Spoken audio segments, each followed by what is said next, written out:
हरे कृष्णा, राधे राधे। आज हम श्रवण करेंगे श्री कृष्ण भक्त श्री हरिदास ठाकुर जी की पावन चरित्र कथा। शुरुआत करेंगे। एक दिन ठाकुर जी अत्यंत प्रसन्न होकर मुस्कुरा रहे थे। श्री पिया जी ने पूछा कि प्रियतम, क्या बात है जो आप अकेले अकेले मुस्कुरा रहे हैं? ठाकुर जी बोले, नारद जी ने कलयुग में कब प्रतीक्षा की थी, वह पूरी होते ही दिखाई दे रही है। नारद जी ने प्रतिज्ञा की थी कि मैं विविध उत्सव के माध्यम से रामनवमी, झूलन हुए, उत्सव, चंदन लेपन, अन्नकूट महोत्सव आदि कलयुग में घर घर में भक्ति की स्थापना करूंगा। यदि मैंने ऐसा नहीं किया तो मैं श्री हरि का दास नहीं। इस कराल कलिकाल में मैं भी कितने जीव तीव्र गति से मेरे चरणों तक पहुंच रहे हैं। प्रिया जी ने कहा, आप तक पहुंचने का रास्ता तो आपने खोल दिया है। यदि कोई जीव सखी सहचरी बनकर निज महल की सेवा प्राप्त करना चाहे, उस मार्ग को तो आप खोला ही नहीं, उसको आपने गुप्त ही रखा है। ठाकुर जी ने कहा कि यह रस तो आपकी सहचरियों की कृपा करुणा के अधीन है। सहचरी अनुग्रह न करे तो मुझे भी श्री महल की टहल दुर्लभ है। जब श्री श्यामा श्याम में यह रहस्यमयी वार्ता चल रही थी, उसी समय वहाँ श्री ललिता जी पधारी। एक साथ युगल की प्रेम पूर्ण दृष्टि ललिता जी पर पड़ी। ललिता जी ने कहा कि आज आप दोनों बड़ी स्नेह भरी दृष्टि से मुझे निहार रहे हैं। इस दासी के लिए क्या आज्ञा है? युगल ने कहा, तुम एक अंश से पृथ्वी पर अवतार ग्रहण करो और महल टहल की प्राप्ति का अत्यंत दुर्लभ मार्ग खोलो। जन्म और दीक्षा कैसे मिली? वृंदावन से आधे कोस दूर राजपुर गांव में सन 1537 में उनका जन्म हुआ था। इनके पिता का नाम श्री गंगाधर और माता का नाम श्री चित्रा देवी था। इनका मन संसार में बिल्कुल भी नहीं लगता था। श्री गुरुदेव आशुधीर जी सिद्ध महात्मा थे। उन्होंने बाल्यकाल में ही स्वामी हरिदास जी के पिता को बता दिया था कि यह बालक ललिता जी के अवतार हैं और समय आने पर यह भजन करने निकल पड़ेगा, तब इसको कोई रोकना टोकना नहीं। पिता ने एक दिन बालक हरिदास जी से अपने असली स्वरूप के दर्शन कराने का आग्रह किया। स्वामी हरिदास जी ने उनको साक्षात ललिता जी के रूप में दर्शन देकर कृतार्थ कर दिया था। 25 वर्ष की अवस्था में एक विरक्त की भांति घर से निकलकर वृंदावन चले गए। वृंदावन के एक निम्बाक संप्रदाय के संत श्री आशुधीर देवाचार्य जी से दीक्षा और विरक्त लेकर भजन करने लगे। श्री बांके बिहारी जी का प्राकट्य। श्री निधिवन राज को अपने साधना स्थल बनाई और निरंतर श्री युगल की रस केली का आपने दर्शन किया।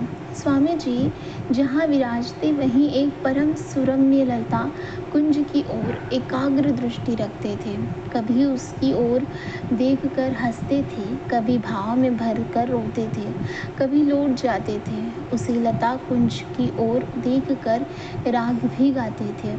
उनके शिष्य श्री विट्ठल विपुल देव जी ने एक दिन पूछा कि हे गुरुदेव, इस विशेष कुंज की ओर आपकी दृष्टि सदा रखते हैं और भाव विफल होते हैं, क्या इस कुंज में कोई विशेष बात है? स्वामी जी ने कहा कि उन्हें एक दिव्य दृष्टि प्रदान की।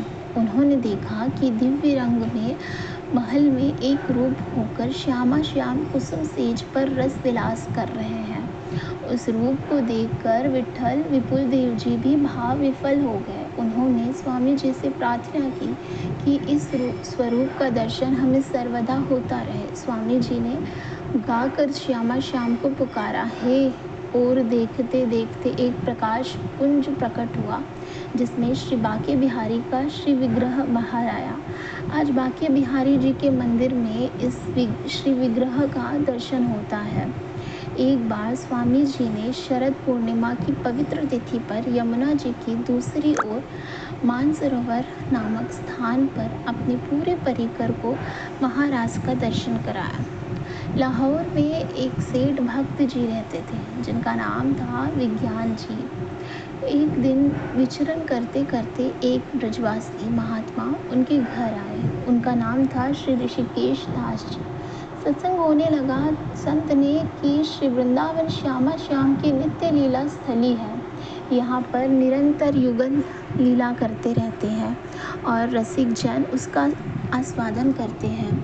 विज्ञानी जी ने पूछा, वृंदावन बिना किसी शंका के युगल की नित्य विहार स्थली है, परंतु प्रकट रूप में क्या कोई ऐसे संत इस समय विराजमान है जो उस नित्य विहार का खुली आंखों से निरंतर दर्शन करते हो? ऋषिकेश दास जी ने कहा, ब्रज तो रसिक संतों की खान है। कहाँ कहाँ किस कुंज में कौन कौन रसिक अपने को छुपाए बैठे हैं ये नहीं कहा जा सकता, परंतु मेरी दृष्टि में एक संत ऐसे हैं, महान रसिकचार्य श्री स्वामी हरिदास जी महाराज। उन्होंने ठाकुर श्री बाके बिहारी जी को प्रकट किया है। वे निधिवन में रहकर उनको बहुत लाड़ लड़ाते हैं, नित्य 56 भोग धराते हैं और युगल श्री श्यामा श्याम के नित्य केली का आने नेत्रों से दर्शन करते रहते हैं। विज्ञानी जी ने पूछा कि क्या उन्हें स्वामी जी का दर्शन हो सकता है? संत ने कहा कि स्वामी जी का दर्शन करना अत्यंत कठिन है, पर तुम प्रेमी और सरल भक्त हो तो तुम्हें दर्शन हो जाएगा। विज्ञानी जी ने पूछा कि क्या स्वामी जी हमारी कुछ भेंट स्वीकार करेंगे? संत बोले कि वे धन सोना चांदी तो वे स्वीकार नहीं करते, परंतु 2 चीज़ें वे ठाकुर सेवा के लिए स्वीकार करते हैं, सुगंध और राग।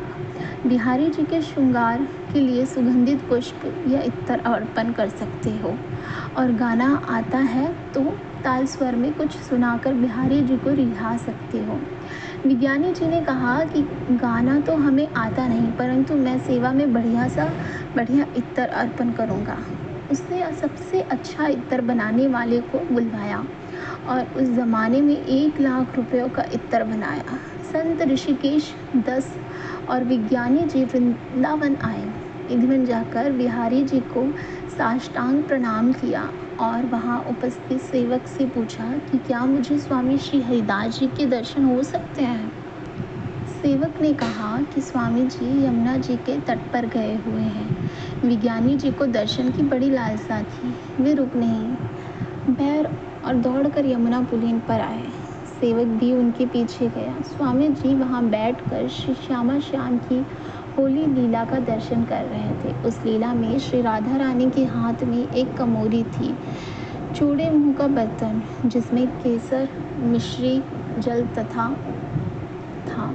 वह जल श्री राधा रानी ठाकुर जी पर डालने ही वाली थी, परंतु नटखट ठाकुर जी ने चतुराई से एक कमोरी राधा रानी के ही श्री अंगों पर उलट दी। अब तो श्री राधा रानी का पक्ष कमज़ोर हो गया, क्योंकि उनके पास तो रंग ही समाप्त हो गया। राधा रानी ने ललिता स्वामी जी की ओर देखा कि हमारा रंग तो समाप्त हो गया है। उसी समय विज्ञानी जी ने साष्टांग दंडवत किया और वह बड़ी सी इत्र की शीशी समर्पित की। स्वामी जी भाव राज्य में मग्न थे।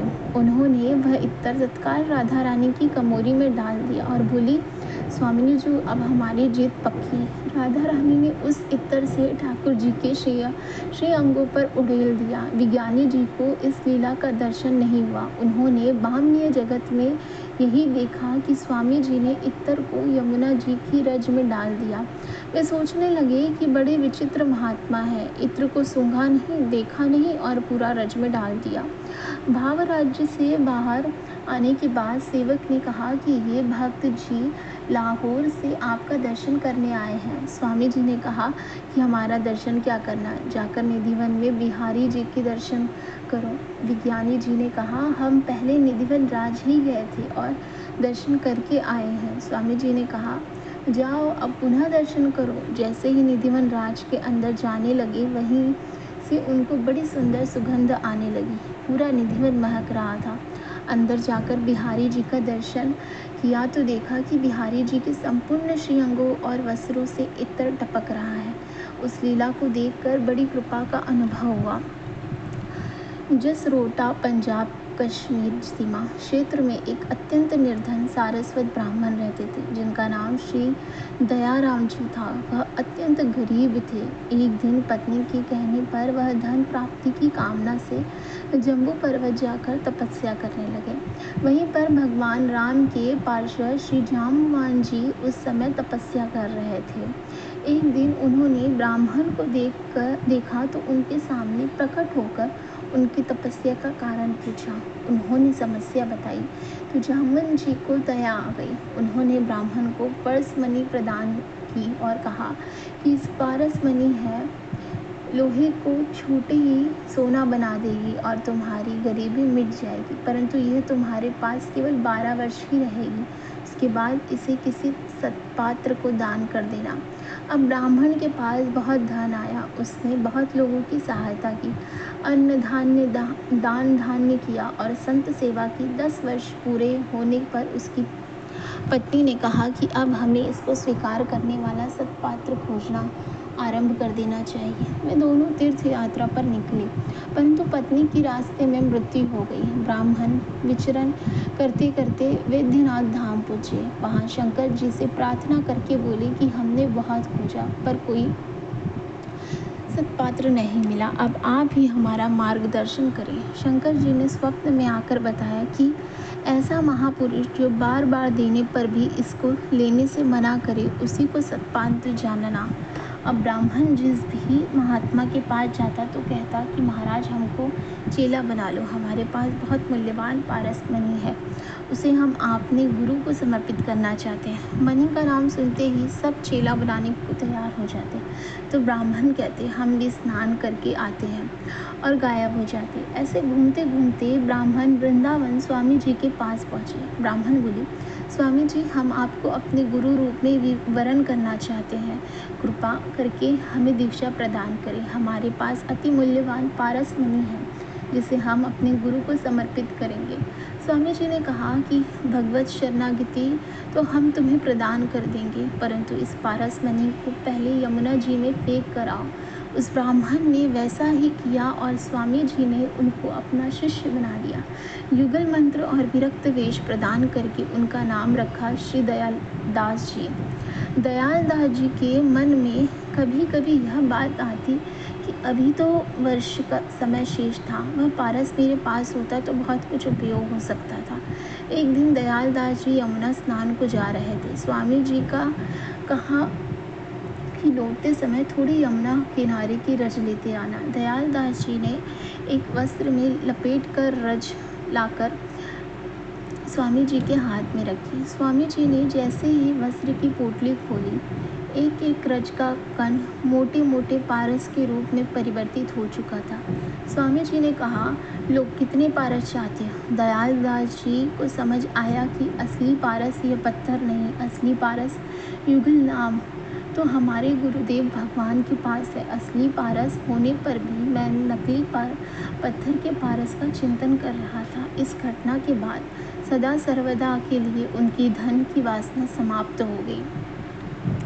एक दिन स्वामी जी प्रसाद पाने के बाद एक कोने में दोना पत्ते का पात्र डालने के लिए जा रहे थे। बाहर बेजू बावरा बड़े भाव से दोनों हाथ सामने करके खड़ा था। उस दोनों में प्रसाद का एक भी कण बचा नहीं था। इस कारण स्वामी जी ने सोचा कि दोना फेंकने के लिए मांगा होगा। उन्होंने उसके हाथ में दोना दे दिया। दोना पाते ही उसको प्रणाम करके बेजू बावरा बड़ी श्रद्धापूर्वक चबाकर खाने लगा। स्वामी जी को बड़ी दया आई। वे सोचने लगे कि इसको तो गुरु का सिद्ध प्रसाद ग्रहण करने की इच्छा थी, परंतु इसको सिद्ध प्रसाद पाने मिला नहीं।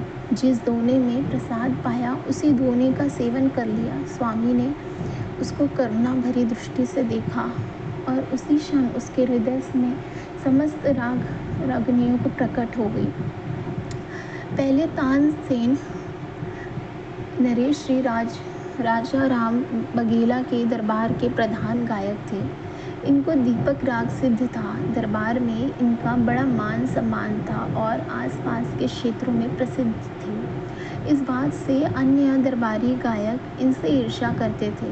उन्होंने एक दिन राजा से असमय ही तानसेन से दीपक राग गवाने की प्रार्थना की। वे झूठी स्तुतियाँ करके कहने लगे कि बड़े समय से राग दीपक नहीं सुनाई पड़ा। जैसे दीपक राग तानसेन को सिद्ध है वैसा किसी को नहीं। राजा के मन में भी इच्छा जाग गई। उसने कहा, ठीक बात है, बहुत लंबा समय हो गया दीपक राग सुने हुए। उन्होंने तानसेन से दीपक राग गाने के लिए कहा, परंतु तानसेन ने कहा कि गर्मियों के समय है और यह राग जिसको सिद्ध होता है उसके आसपास बहुत गर्मी बढ़ जाती है और गाने वाले में तो विशेष रूप से बढ़ जाती है। यदि कोई ऐसा गायक जिसको मेघ मल्हार राग सिद्ध हो वह मेरे गाने के बाद इसको सुनाकर वर्षा करवाए तो ठीक है, अथवा मैं जल कर कष्ट से मर जाऊंगा। वहाँ ऐसा कोई था नहीं जिसको मेघ मल्हार सिद्ध हो। फिर भी राजा ने हठ पकड़ लिया। तानसेन को राजा की आज्ञा का पालन करना पड़ा। सैकड़ों घी से भरे दीपक तानसेन को घेर कर रखे गए। तानसेन के गायन से सभी दीपक प्रज्वलित हो गए और सभा में बहुत तेज गर्मी बढ़ गई। तानसेन बड़ी पीड़ा से बाहर भागे और सीधी नदी में स्नान किए, फिर भी ठंडक नहीं पड़ी तो वन के आगे भागे। वहाँ दो स्त्रियाँ जिनका नाम ताना और रीरा था, वे कड़ा बिन रही थी। उनमें से एक ने तानसेन की हालत देखकर कहा कि यह कोई गायक मालूम पड़ता है और यह दीपक राग का जला हुआ है, उसका उपचार नहीं किया तो ये मर जाएगा। तानसेन जी ने यह सुना तो समझ गए कि केवल मुझे देखकर सब जान गई यह कोई सिद्ध माताएं हैं। तानसेन ने कहा कि आपने जब मेरा कष्ट पहचान लिया तो इसका निवारण भी जानती होंगी। उन माताओं ने राग मेघ मल्हार गाना शुरू किया और जल बरसने लगा। तानसेन के शरीर की अग्नि शांत हुई। तानसेन ने प्रार्थना की कि आप हमें यह राग की साधना सिखाओ। उन माताओं ने कहा कि हम आपको क्या सिखा सकते हैं, हमें तो केवल थोड़ा ज्ञान है।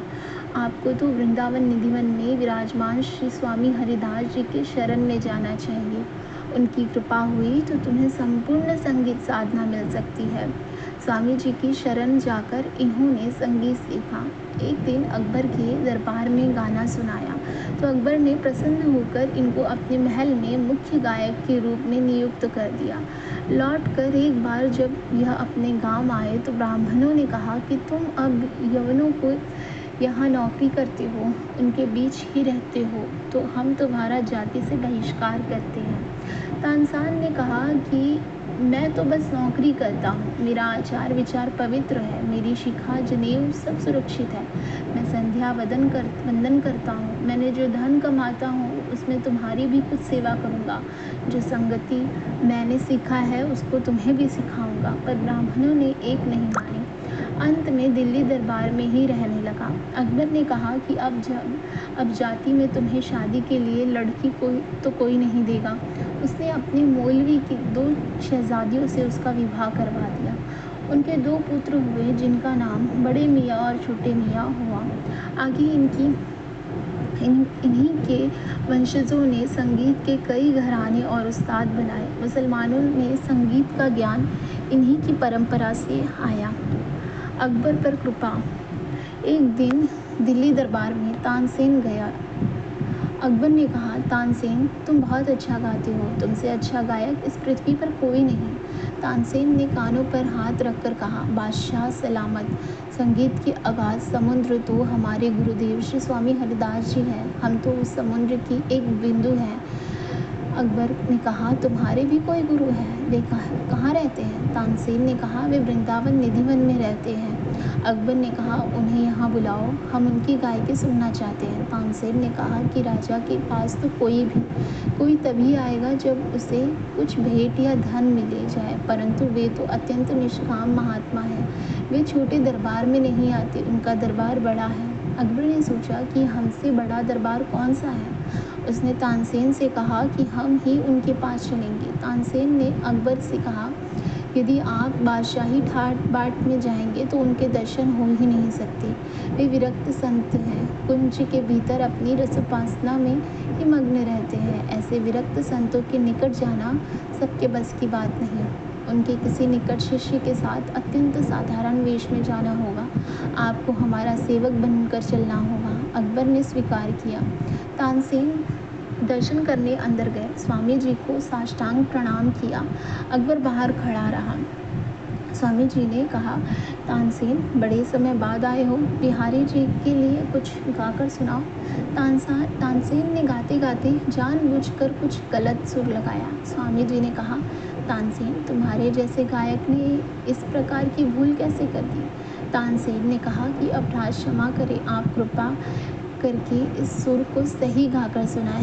स्वामी ने गाना आरंभ किया और उनका गान सुनकर अकबर भूल गया कि वह सेवक के वेश में बाहर खड़ा है। वह जोर से बोल उठा, वाह वाह वाह वाह, क्या गाते हैं, यह तो खुदा का चमत्कार है। स्वामी जी बोले, बाहर कौन है, अभी कौन बोला? तानसेन ने कहा, गुरुदेव, बाहर जो खड़े हैं वो बादशाह अकबर है। स्वामी जी ने बाहर देखा तो अकबर अति साधारण वस्त्रों में हाथ जोड़कर एक सेवक के वेश में खड़ा है। बादशाह को अंदर आने की अनुमति दी। राजाओं के स्वभाव अनुसार अकबर ने स्वामी जी को अपने गले का अति मूल्यवान रत्नों का हार भेंट किया। स्वामी जी के पास एक हिरन का बच्चा खड़ा था। उन्होंने वह हार उसके गले में डाल दिया और वह हिरन वन में भाग गया। बादशाह सोचने लगा कि इतनी मूल्यवान रत्नों की माला उन्होंने हिरन के गले डाली। ऐसे रत्न बड़ी मुश्किल से मिला करते हैं। स्वामी जी उसके मन की बात जान गए। उन्होंने आवाज़ लगाई तो हजारों हिरन वहाँ आ गए, जिनके गले में वैसी ही माला थी। बादशाह ने कहा कि मुझे कुछ सेवा का सौभाग्य प्रदान करें। स्वामी जी ने कहा कि यहाँ किसी चीज़ की आवश्यकता नहीं है। परंतु जब अकबर बार बार प्रार्थना करने लगा तो स्वामी जी ने कहा, ठीक है, सेवा करना ही चाहते हो तो यमुना जी के धीर समीर घाट की सीढ़ी का एक कोना टूट गया है, उसकी मरम्मत करवा दो। बादशाह को मन में बड़ा बुरा लगा कि इतने बड़े बादशाह को एक सीढ़ी बनाने की सेवा कर दी। बादशाह धीरे समीर घाट गया तो वह की सीढ़ी देखकर मूर्छित हो गया। मुरझा जाने पर वापस स्वामी जी के पास आया और दूर से दंडवत प्रणाम किया। स्वामी जी ने पूछा, कहो अकबर, देखा है घाट की सीढ़ी? अकबर ने कहा, महाराज, जैसे ही मैं घाट पर गया तब मैंने देखा कि उस घाट की एक सीढ़ी पर अति मूल्यवान रत्न जड़े हैं। ऐसे ऐसे रत्न तो इस धरती पर हमने देखी ही नहीं। मेरे संपूर्ण खजाने को खाली भी कर दूं तो भी मैं उस सीढ़ी का एक कोना भी नहीं बनवा सकता। आपने मेरी बादशाहियत का घमंड तोड़ दिया। चरणों में साष्टांग दंडवत करके बोला, अब कृपा करके ऐसी सेवा बताइए जो मैं कर पाऊँ। स्वामी जी ने कहा कि बंदर, मोर, हिरन, भालुओं को चना खिलाओ। तो उन्होंने यह भी कहा कि वृंदावन में किसी भी पशु पक्षी और वृक्षों की हिंसा नहीं करना चाहिए। इस वृंदावन का हर कण, हर पशु पक्षी दिव्य है। अकबर ने ऐसा ही किया। प्रतिवर्ष 100 मन चना, 1 मन 40 किलो मतलब 4000 किलो चना अकबर की ओर से मोर, बंदर आदि के लिए वृंदावन भेजा जाता था। एक उत्तराखंड के महात्मा थे, स्वामी श्री पर्वतपुरी, जो उन्होंने तपस्या करके बहुत सारी सिद्धियां प्राप्त की थी। योग बल से उन्होंने अपनी आयु को बढ़ाकर 12 वर्ष कर दिया था। उनको अपनी सिद्धियों का अहंकार भी था। एक दिन उन्होंने स्वामी हरिदास जी के बारे में सुना कि वे एक उच्च कोटि के रसिक हैं। संगीत साधना से प्रिया प्रियतम को रिझाते हैं। वे प्रेम व भक्ति मार्ग को इतना श्रेष्ठ नहीं मानते थे। वे परीक्षा करने वृंदावन पहुंच गए। स्वामी हरिदास जी के भजन में विपेक्ष डालने के लिए कभी सिंह बनकर दहाड़ने लगते, कभी अजगर बनकर खाने दौड़ते, पर स्वामी जी थोड़े भी भजन से नहीं हटते। एक दिन स्वामी जी मोर बंदरों को प्रसाद खिला रहे थे। उसी समय पर्वतपुरी जी मोर बनकर प्रसाद पाने आ गए। स्वामी जी ने उन्हें पहचान लिया कि ये तो वही सिद्ध महात्मा है। स्वामी जी बोले, ठाकुर जी की कृपा से आपको मानव शरीर मिला है। आप में इतनी तपस्या करने की सामर्थ्य है, परंतु आपने अपने जीवन के 12 वर्ष सिद्धियां पाने में गंवा दिए। इससे तो जीव का पतन ही होता है। स्वामी जी ने मोर रूप लिए उस सिद्ध के पास जाकर उसको प्रसाद दिया। बिहारी जी का प्रसाद पाते ही उसकी बुद्धि निर्मल हो गई। उसने प्रकट होकर स्वामी जी के चरण पकड़े और कहा कि आप समर्थ हैं, संत हैं, मैं आपकी शरण में हूँ। स्वामी जी ने उनको युगल मंत्र का उपदेश देकर उनका नाम श्री प्रकाश दास रखा। एक दिन अन्नकूट महोत्सव में बिहारी जी को अन्नकूट का भोग धराया जा रहा था। उस समय राजा राम बुधेला और मधुकर शाह अपने गुरु श्री हरिराम व्यास के साथ वहाँ आए हुए थे। उन्होंने देखा कि बिहारी जी को मिट्टी का पात्रों में भोग लगाते हैं, तो उन्होंने सोचा कि स्वामी जी विरक्त महात्मा हैं, धातु के बर्तनों की व्यवस्था नहीं हो पाई होगी।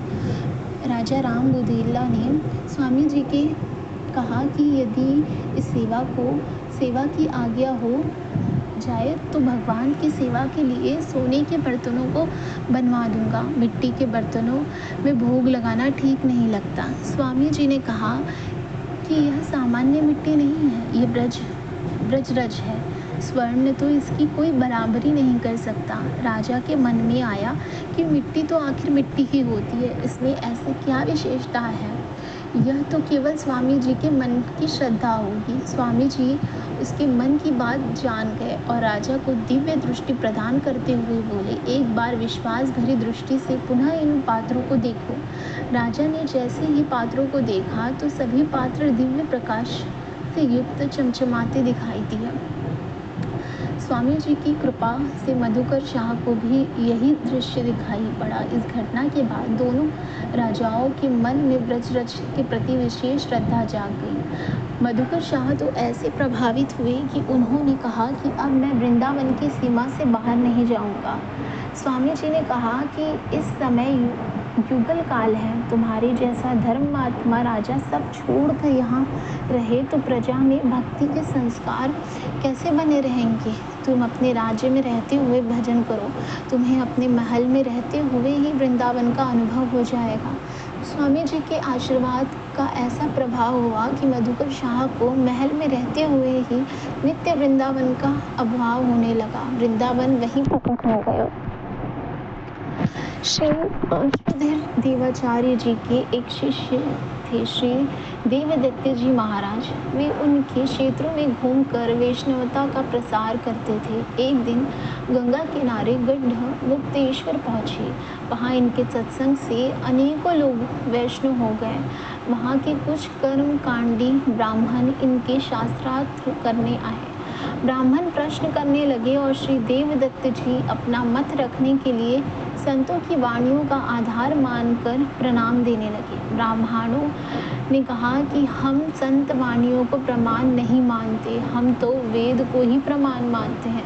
तब श्री देवदत्त जी ने अपने गुरुदेव श्री आशुधीर जी का स्मरण किया। वे वहाँ प्रकट हो गए। उन्होंने ब्राह्मणों से कहा कि स्वयं गंगा जी जिसके हाथ से प्रकट होकर पूजा ग्रहण करे उसका मत श्रेष्ठ माना जाएगा। ब्राह्मणों ने कहा ठीक है। ऋग्वेद ब्राह्मणों ने ऋग्वेद का पाठ किया, यजुर्वेद ब्राह्मणों ने यजुर्वेद का पाठ किया। आदि पर गंगा जी प्रकट नहीं हुई। अब श्री देवदत्त जी गाकर भाव से गंगा जी को पुकारा तो गंगा जी प्रकट हो गई। स्वयं गंगा माता ने ब्राह्मणों से कहा कि वैष्णवता और संतों की वाणी ही जीव के लिए परम कल्याणकारी है। सभी ब्राह्मण श्री आशुधीर जी महाराज के चरणों में लौट गए। उन्होंने कहा कि आप सभी श्री वृंदावन जाकर निधिवन राज्य में विराजमान स्वामी श्री हरिदास जी की शरण ग्रहण करो। वे ब्राह्मण स्वामी जी से दीक्षा लेकर भजन में आ गए। इस प्रकार श्री हरिदास जी ने ऐसे अनन्य लोगों की सहायता की और उन्हें बीज मंत्र देकर भगवान के प्रति प्रेम बढ़ाया। इस प्रकार श्री हरिदास ठाकुर जी की पावन कथा समाप्त